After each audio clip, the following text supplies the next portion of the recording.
Thanks for listening to Make Sense with Jason and Holly Peterson. We're a husband and wife team who are trying to help you, the consumer, make sense out of the world of digital marketing and communication and the tools that go along with it, like social media, video, tech, and beyond. We own a digital marketing company called Generate Marketing and specialize in small business, but also consult, teach, and help people stay informed and on top of the latest developments in the tech, marketing, and communication industry. So thanks for joining us for this episode. We're on the cusp of a new year, so we've got maybe some topics that could be relevant going into 2024. One of the things we're going to be talking about today are some of the tech trends that we're looking at for 2024, specifically for small businesses, things that small businesses can take advantage of. We just want to help parents maybe have some tools and things like that, understand their security options as well, and how they can kind of cut some of that stuff off if they need to after certain times, or monitor some of the browsing history, or even limit browsing history in some of those apps and things like that they could get into that perhaps they should not. Correct, yeah. A lot of it we'll talk about is just some family safety. There's a lot that has improved over the years as it relates to access of all digital content on devices. So yeah, I'll kind of go through and try to unpack that a little bit for the listeners. So Jason, actually, I'm going to have you start with that just today, simply because that's probably going to be at the top of a lot of parents, even grandparents' agendas as far as like, okay, we really need to get this under control here and make sure that going into this that we've got, a clear understanding of what our options are. So you just dive right in. Okay, so I think this is something that has tremendously improved over the last, I would say, 5 years. We've been in sort of a catch-up mode for the last probably 15 as it related to social media. iPhones, of course, becoming sort of the standard, and Android phones, smartphones, and kids, of course, now using the internet in a variety of fashions as well as all different types of technology. So this is something I know that can be really intimidating for people because it's changed so quickly, and they're just trying to figure out, do I buy my kid an iPhone or an Android, or if I've got, everybody has a laptop. Obviously, the kids have Chromebooks in many cases from the schools. So again, I just kind of wanted to go through a little bit as far as it relates to the devices, as well as even just the way the internet is set up at your house. We'll kind of start first with the internet. For most of the listeners, probably, they have some sort of internet connection that comes into their home. In many cases, it could be Allo, it could be Time Warner. So it's a lot of times coming into your house. And for most, they're usually plugging in call it a Wi-Fi router, which then broadcasts the internet throughout your house. And they have some pretty good wizards to set this up. Now, a lot of these products, whether it's, say, Linksys or Netgear, or even Google has products for the Wi-Fi, they do include some content filtering. So there are some family packages or services. Sometimes it's a subscription, but you can go ahead and activate that. I would say it's totally worth it. I mean, in terms of the difficulty, I'd probably rate it at about 6th grade level. It's not super complicated, but I really would recommend, again, given that the internet is so vast and there's a lot of great stuff, but you can get into a lot of stuff the kids probably shouldn't. So when they activate that, what does that do? Well, then it, by default, if you are using the internet or browsing, and based on the type of topic they may be searching for or looking for, you have the control over what would be blocked. So the school does this already. Again, for most of LPS, they use Chromebooks. So that's already kind of baked into that, which is why, honestly, they're using Chromebooks as well, is because it allows them to control the environment for what kids can get access to. Sure. So that's kind of the baseline. I start there because regardless if you have a smartphone or not, most of the kids and family members and teenagers and so forth usually have a laptop as well. So start there. How can I add a kind of monitoring system? There's all kinds of products. I mean, we can maybe unpack that later on if the listeners want me to do that. But just generally speaking, when you have your internet set up and you have your Wi-Fi set up in your house, go ahead and do a Google search, check into it to see if it has a family service that you can turn on that ultimately monitors. Eventually, you can even make it so that it's designated just to a specific device that your kid uses. So you have very good control over Or maybe this. a specific problem child in your house. Correct. So if one kid is abusing the privilege and the other is not. So again, I think I don't like to think of it as Big Brother, but the reality is we live in an era where we need to be responsible about what kids access. And, you and I did not grow up in this era. I mean, we grew up with encyclopedias. We talk about this all the time. So the internet is wonderful. But again, like everything, there is a responsibility given that I think a lot of people, not intentionally, they take for granted of how important it is to provide content filtering and safety. Absolutely. Well, and I think that sometimes we take for granted how clever our children are. Exactly. And that is the bottom line. I mean, usually where there's a will, there's a way. So you have to be intentional and diligent. I tell, when I am on the radio with Jack and we talk, it's so important, regardless of whether you like this or not, whether this annoys you, we just can't stick our heads in the sand. It's just so important that, change has occurred. It is what it is. And we need to do a good job in our part as parents to help make sure that we're providing a safe environment for how they access and use the internet.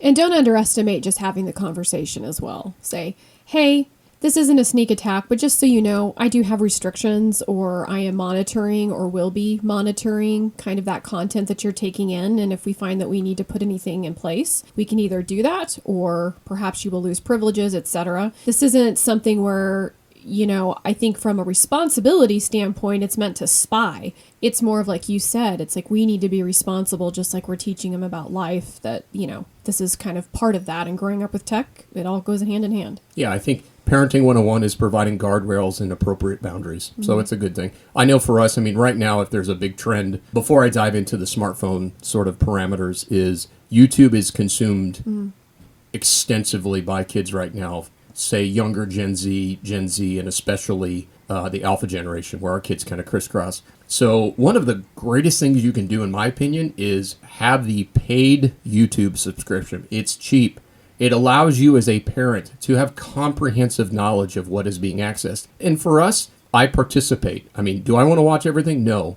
But I always know which content they're subscribing to, and I always am able to see what our kids are getting as far as suggested videos. So we're really, really careful about that. So again, you have to take an active role. Like I said, it doesn't mean you got to geek out, but see what your kids are watching. Like I said, this is that whole thing where you just can't just assume that they're not going to be watching things they shouldn't. So always take an active role. But I think one of the things I would say that's outside of the whole content filtering is YouTube. And if you want to know what your kids are watching, go in and sit with them and see what the subscriptions are. And again, educate. I think that's the idea, is that we're trying to teach them to use this in a responsible fashion. That's, I think, a tip right there that's sort of kind of on the outside parameters of just the internet, but is used like crazy with that generation. Absolutely. So let's go ahead and unpack now the smartphone. So clearly, if there's anything that has gone crazy, is kids and ages of when they have a smartphone. Even for us, and I'm not here to criticize how other parents handle things, but we were very, very cautious in how we went about having our kids have access to a smartphone. So with us and our daughter, we started off with a flip phone. So we started off with just some basic, like, just 101. Dumb flip phone. Dumb flip phone. Pay as you go. Emergencies. Yep. Now, for a lot of families like us, we don't have a landline. So for us, it's inevitably important that the kids have a phone that they can use. So about maybe a year and a half ago, we made the plunge. We've got kids in middle school where we made the choice to go ahead and get them an iPhone. And a lot of these same things apply to Android too, which I'll kind of talk about. So the great thing about specifically the iPhone, their family controls are amazing. They are so good. I am so impressed, because generally speaking, Apple's really good at making complicated things easy for people. So if you have an iPhone as a parent, there are ways in which you obviously add your kids to your family, okay? And then once they are part of your group, then you have a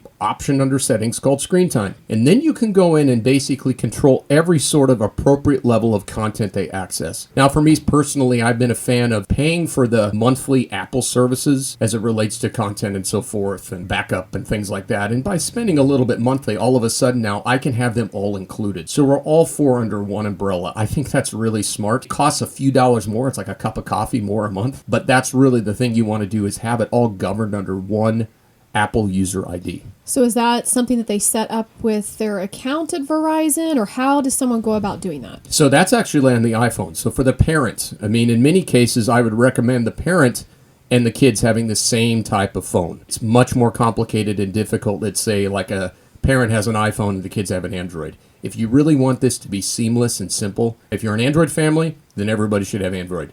If you're an iPhone family, everybody should have iPhone. Parents may not like hearing that, but if you don't, it makes it a lot more difficult to manage and monitor things. So if everybody has the same platform, and again, I'm using the iPhone for example because that's what we do, I was able to take these phones that, let's keep this in mind, smartphones today are like more powerful than computers 10 years ago. I mean, it's insane. Most people don't realize that, but they are literally a little mini supercomputer in your hand. And as a result of that, it is a Swiss Army knife to no end. It can do so much. Again, I think people tend to trivialize just how much can be done, how much you can do. And access. So, at the end of the day, that's great. We're going to have our Wi-Fi filtering on for kids as far as content filtering. But most phones have cell. So when they're not on the Wi-Fi, they can access whatever they want. When they leave the house. Exactly. So if you are under basically in one Apple ID that is the payment for the family plan, then now I can then monitor and manage the screen time and all the permissions and settings for our kids. For example, like as Trevor, who's a little younger, our son, was starting to use his, it was a little more limited. It was more of a flip phone. I could honestly basically make it just as a phone and texting to people we approved, and that was it. And then as it's changed, I've added a little bit more. I make it so that like essentially the phone is inoperable after 9 p.m. to 7 a.m. with few exceptions. And then if he wants permission, I have to then enter in a code or I approve it from my phone if they're able to do that. So, and what that looks like is a push notification that comes through to the person who kind of is in charge or monitoring the account. To the adult, right. So Jason and I get a push notification, and whichever one of us approves it or disapproves it, we can interact in that way. Yep. So I think that, and this is another thing I'd recommend, again, parents, you do you, it's up to you, but I believe that it's a good idea to not have the phones be in the kids' rooms overnight. I would recommend, because if you've got it charged and it's charged separately, again, then it's offline. It's just kind of one of those things where you're checking in at night. But let's just say, for sake of discussion, they grab the phone in the middle of the night because they want to do stuff. Well, everything's shut off. So again, it puts in, like I said, appropriate boundaries and guardrails, right? You're going to have some kids that abuse this more than others. So you can literally customize these settings per kid, per individual, based on what you feel is appropriate.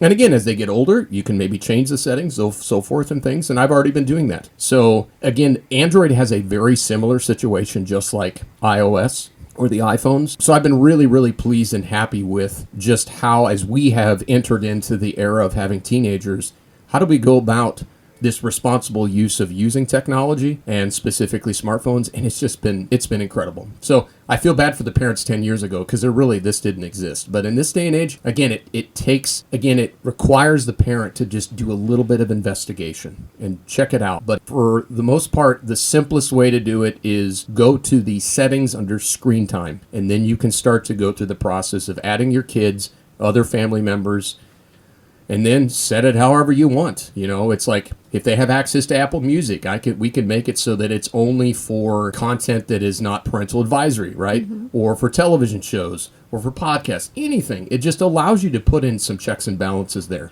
So needless to say, that's kind of, I'd say, the two components. You can do this either with Android or you can do this with iOS. The other thing to be mindful of is both the Mac, basically laptops, as well as Windows laptops also have the family settings.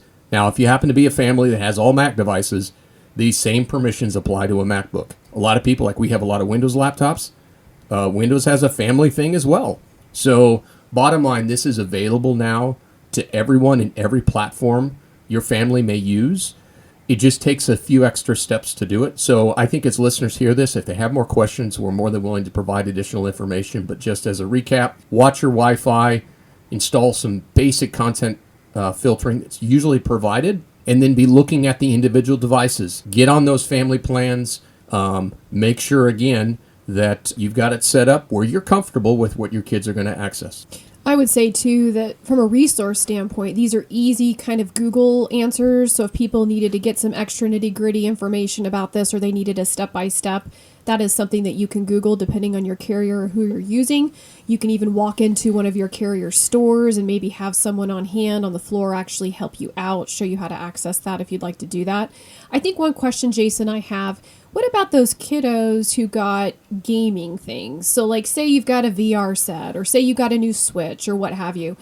Is there chat limitations, or is there ability for parents to keep an eye on that and set security limits for those kinds of things too? Yeah, so I don't believe, the listeners could correct me if I'm wrong, but like our kids have a Nintendo Switch, you can control the interaction as far as chatting or adding friends. That's all completely controlled, and you can do that. Same with Xbox, those kinds of things, PlayStation. Now, Android and iOS do a lot of gaming, so those it does. Sure. Like you can prevent that. But I do know in the peer-to-peer interaction, I've been really pleased because we use a lot of Xbox stuff in addition to our Switch. It's totally, for those that use like an Xbox or Switch or PlayStation, it has it so you can create parameters on how your kids would be able to interact with other gamers online. Sure. Great. Perfect. Well, let's move on to our second topic here for this episode, and that's kind of talking and looking at some of the trends for 2024, specifically for small businesses. These are kind of upcoming tech, current tech that's getting perfected, that are excellent tools for small businesses maybe to tap into or start to look into using. The first one that we're going to talk about today is e-commerce. And when I say e-commerce, I don't necessarily mean it in the traditional sense. E-commerce, specifically as we're talking about today, is going to be geared more toward how you're advertising your e-commerce availability with your business. For those who have been on the fence or maybe haven't explored looking at e-commerce marketing specifically for their business within the various social media platforms, it is something that you really want to consider. All of these statistics recently, I would say even over the last 2 years, especially with the pandemic, have really thrown people online who maybe were not doing it before. It kind of forced the issue. And as a result of that, the tech involved with e-commerce and specifically marketing that e-commerce within those social media platforms has become huge. A lot of those demographics, and again, we highly recommend that if you don't know who your demographics are, that you find those stats and locate those and get a good handle on that, because that's going to tell you a story. If you don't know how to do that, there are resources online. Those are things that you can Google too, and different ways that you can look for those stats. One of those things is Google Analytics that you can look on the back end of to get some demographic information and how your users are interacting on your website. But circling back to the social media idea, between Meta, so that would be Facebook and Instagram, between TikTok, LinkedIn has some advertising. Jason and I both feel that it needs some work, but that is an option, so that's something that you can explore too. Obviously, Twitter, which is not known as Twitter now, it's X. Clearly there's options there too if that's something that you want to explore. But a lot of e-commerce sales now are coming from social media feed advertising.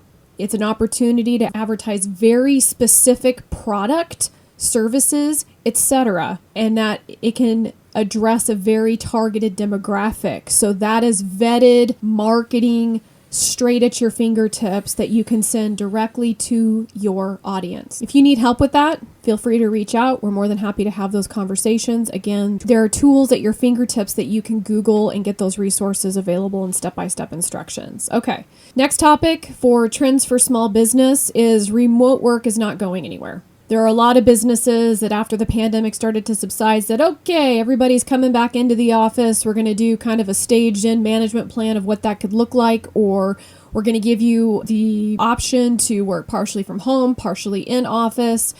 Either way, remote work is still alive and well, and quite honestly, it is not going anywhere. I think a lot of people have realized that it has made their life better, more flexible, and it's taken away some of the anxiety and stress that working 24/7 was kind of. I think a lot of the small businesses have also realized, and even large businesses, that bringing people back into work isn't necessarily going to benefit them or that particular employee. And so many have encouraged people to continue to work from home. It has brought down overhead costs as well.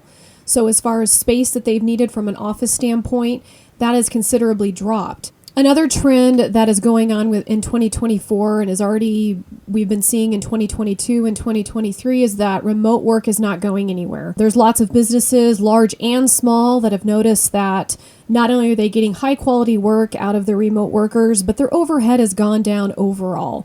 This means less office space. This means more flexibility as far as time for not only them, but their employees as well.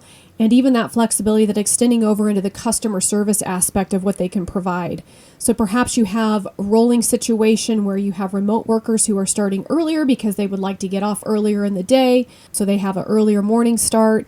You have late morning starters so they can go into the evening. Just kind of this nice benefit that people are able to tap into by working remotely. One of the other things from a retail standpoint, okay, what's the solution there? What happened to some of those businesses who perhaps closed down during the pandemic because they just couldn't keep their brick and mortar going? Well, we're starting to see a trend in pop-ups. It allows not only that lower overhead cost or no overhead cost, but it allows flexibility as far as what kind of inventory they need to stock, how often they need to stock it, what they're spending on it, and they can be very specific in their location and how they're utilizing those spaces. It could be a situation where they have it open for a month, maybe they have it open for half a day, and they're part of some sort of fair or walkthrough scenario, open house, etc. So again, remote work isn't going anywhere. The tools, the equipment, nice, smooth transition from the pandemic. So I don't know. Maybe we can thank the pandemic for that. Well, I think if there's anything, I would say a positive that came out of that horrible situation was people valued the time with their families. And I think... Or even just the personal time they got back. Absolutely. So we've always, I think, in just this progression where flexibility is something I think that's imperative for families. And in many cases, most families have both mom and dad are working. And as a result of that, it's complicated. So I think as companies embrace a results-oriented culture, flexible culture, because now the technology exists for people to work remotely, obviously you can have these hybrid situations. And I know for us, we've really benefited from that as well, is flexibility is a huge thing in terms of, I'd say, part of your employee retention strategy. So that doesn't mean you just eliminate the brick and mortar in some cases, but I would definitely look at this as a trend to embrace as it relates to hiring in the future. Yep. And then the final one that we're looking at is specifically AI, right? The big AI situation. I think for a lot of people, especially for small business, it's kind of what does this mean to me? What do I do with this? Why is AI such a big deal? How is it something that I can tap into specifically? And I would say there's kind of three main areas that we're going to kind of focus on today. The first one is tapping skills that you don't have. AI obviously is growing, is getting better and better. And there's lots of tools out there that allow you to tap into that maybe you don't have time for, and your skills are better used in other places and that you can use AI for instead. One of those things especially would be, say, content. If you're busy, you're running around, you're doing your thing, but you know that you need to get that social post out there. Some of those AI content creators, ChatGPT, etc., there are just numerous ways that you can put in information and it will spit out to you something that you can use perfect for your business, your needs in that moment. The next thing would be improving your customer service. Chat boxes are not a new thing. Chat services are not a new thing as far as customer service, whether it's just a regular website, whether it's an e-commerce website, etc. However, the improvement on those specific softwares has gone off. It's off the charts now as far as its usefulness, its intuitiveness. You don't have to worry about chatbot just spitting back, "I'm sorry, I don't have that answer." So I feel like chatbox software has improved because of AI. So if you have maybe tried to use it before and it hasn't been so hot for you in the past, I would say take a second look now. You can get really deep with these chatbots specific to your business and what you have to offer. There are numerous tools out there and softwares that you can plug into your website. Obviously, if you have questions, we're here to answer those. But again, Google's a great resource. There's numerous ones out there that you can kind of take a look at. Different price points as well. Whatever your comfort level is, I bet you it exists. And then finally with AI, we kind of touched on this a little bit with content creation. But one of the things that is a struggle for many of our clients is updating their website, keeping their social feeds update, basically that content monster that Google and SEO is constantly demanding so that you can help stay on top of those search results and in front of your customer. AI, I know that people are kind of playing around with this right now, but it is going to become a leading tool to help you do that.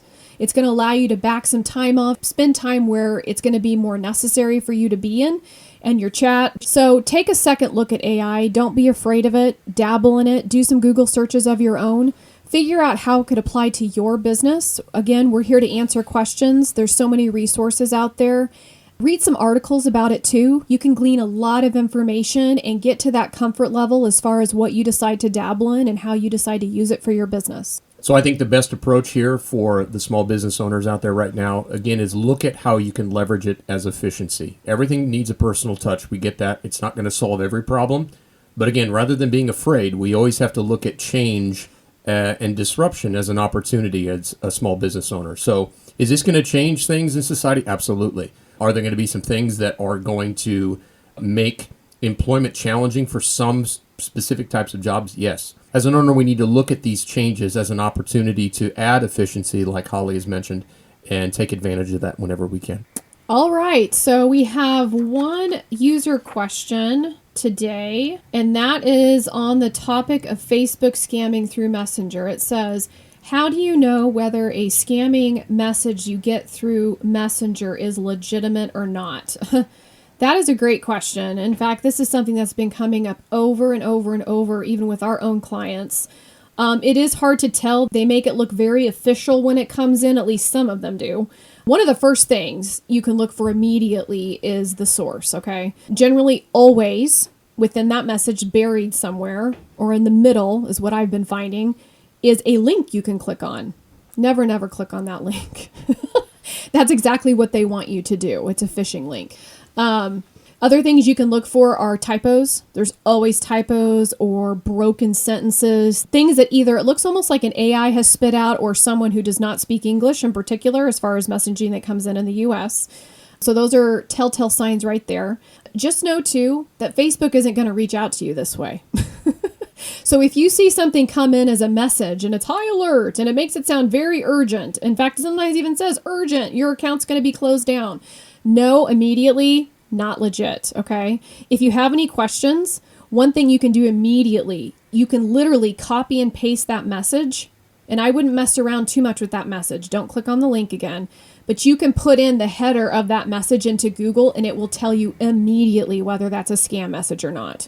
Facebook also provides ample, and when I say Facebook, I mean Meta, so that's including Instagram, which is where we see a lot of this happening right now. They provide a lot of information about what is legit conversation coming directly from Facebook and how they will actually contact you if there is truly an issue. And it is not the way these scammers are coming in over Messenger. Good question. Great advice. Yep, this is something that we see happening almost on a daily basis, and it's usually always through the private messages through their inbox from Facebook. So, yep, just be watching for those things. If you have questions, you can always email us, but I think those tips are really helpful in just watching and paying attention. And as always, the golden rule is don't click on any links. Exactly. All right. Well, thanks for listening to Make Sense. We are husband and wife team. We're trying to help you, the consumer, make sense of the world of digital marketing. So, Jason, maybe let everybody know how they can reach out to us or if they want to follow us on socials, what those are. So the best thing to do, I would say, is go to our website. It's Generate Marketing, GEN, letter R, number 8, marketing.com. And that has access to all our links to our socials, YouTube, podcast, the whole bit. That's probably the best way. Yep. Yep. Right. Thanks so much.